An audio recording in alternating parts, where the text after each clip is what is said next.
Assalamualaikum warahmatullahi wabarakatuh. Kembali lagi dengan saya Abdul Hanafi dari kelas 5E. Di sini saya akan jawab pertanyaan yang keempat, itu mengenai manajemen konflik.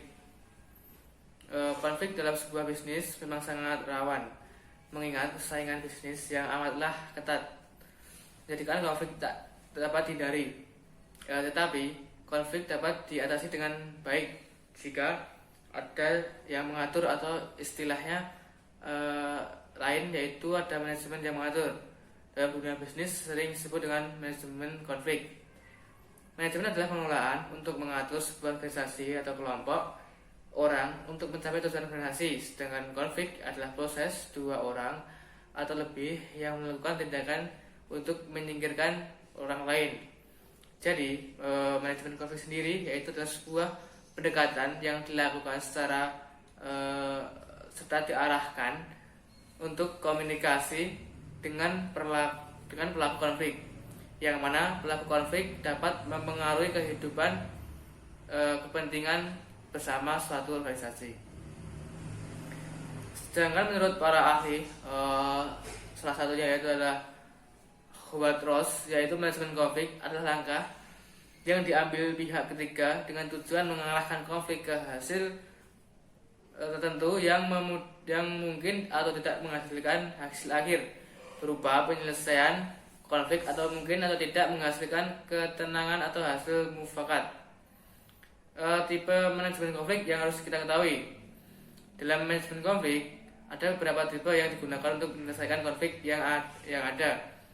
Ada 6 macam tipe manajemen konflik, yaitu yang pertama adalah accommodating. Accommodating yaitu merupakan usaha yang dilakukan untuk dengan cara mengumpulkan berbagai pendapat dari pihak yang terlibat konflik.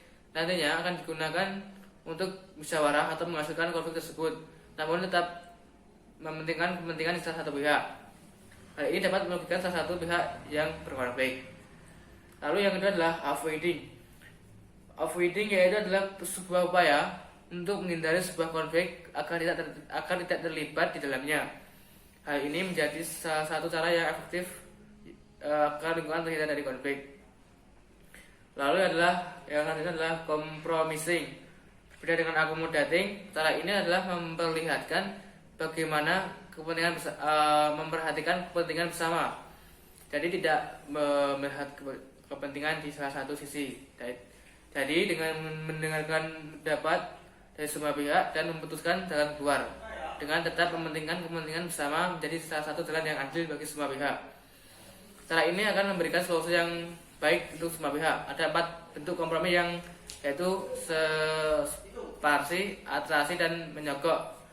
Dan keputusan yang ambil secara kebetulan. Separasi artinya adalah pihak yang terlibat konflik dipisahkan untuk menyelesaikan konflik yang ada.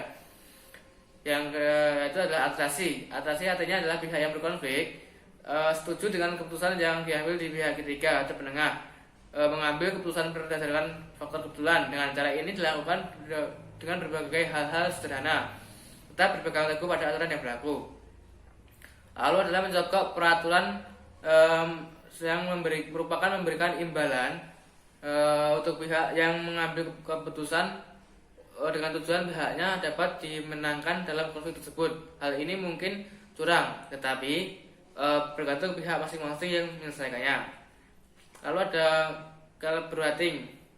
Collaborating yaitu adalah merupakan menyelesaikan konflik dengan cara bekerjasama yang hasilnya memuaskan semua pihak. Di sini semua pihak bekerjasama untuk menyelesaikan masalah dengan tetap memberikan kepentingan bersama, yaitu competing. Competing adalah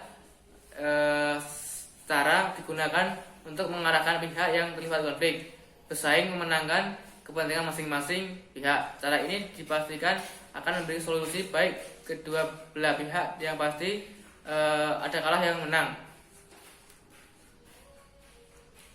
Lalu strategi di manajemen konflik yaitu adalah pengenalan. Pengenalan yaitu adalah sebelum masuk lebih dalam ke konflik yang terjadi terlebih dahulu, Anda harus tahu akar atau awal mulai konflik yang terjadi di awal, dan juga harus tahu keadaan sekitar ketika konflik belum dan sedang terjadi.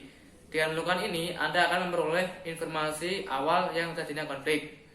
Yang kedua adalah diagnosa. Diagnosa sendiri yaitu jika sudah ada mendapatkan informasi yang ingin diperoleh, seperti siapa yang berkonflik, apa yang konflik yang dipermasalahkan, dan awal mula terjadinya konflik, langkah tersebut selanjutnya adalah memikirkan solusi yang tepat untuk menyelesaikan konflik tersebut. Yang ketiga itu adalah menyepakati solusi. Jika sudah melakukan solusi yang tepat, langkah berikutnya yaitu adalah menyepakati solusi yang dirasa paling tepat untuk mengakhiri konflik. Sebaliknya, solusi yang digunakan tidak berat sebelah dan juga harus ada pihak penengah.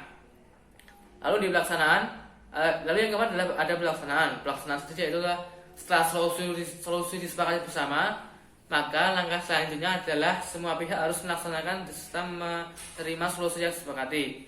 Kesepakatan tersebut diambil sebaiknya tidak merugikan salah satu pihak saja, dan diharapkan tidak menimbulkan konflik lagi ke depannya.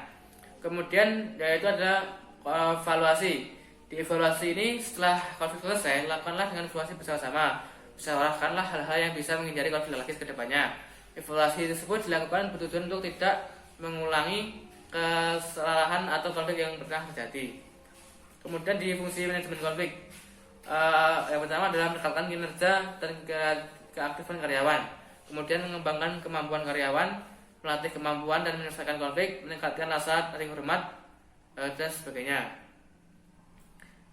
Dari kesimpulan di atas dapat ditarik yaitu konflik dapat terjadi jika kalangan semua aktivitas, di semua kalangan aktivitas, dan untuk itu muncul manajemen konflik yang berguna untuk mengatasi konflik yang ada. Apalagi dalam dunia bisnis, pertentangan perbedaan pendapatan selalu mungkin. Konflik itu terjadi karena berbagai faktor, entah dari daya sumber daya manusianya atau dari sistem perusahaan tersebut, bahkan ada yang dari atasannya sendiri yang bermasalah. Sekian dari saya penjelasan mengenai pertanyaan UAS nomor 4, yaitu mengenai manajemen konflik. Sekian dari saya. Wassalamualaikum warahmatullahi wabarakatuh. Waalaikumsalam.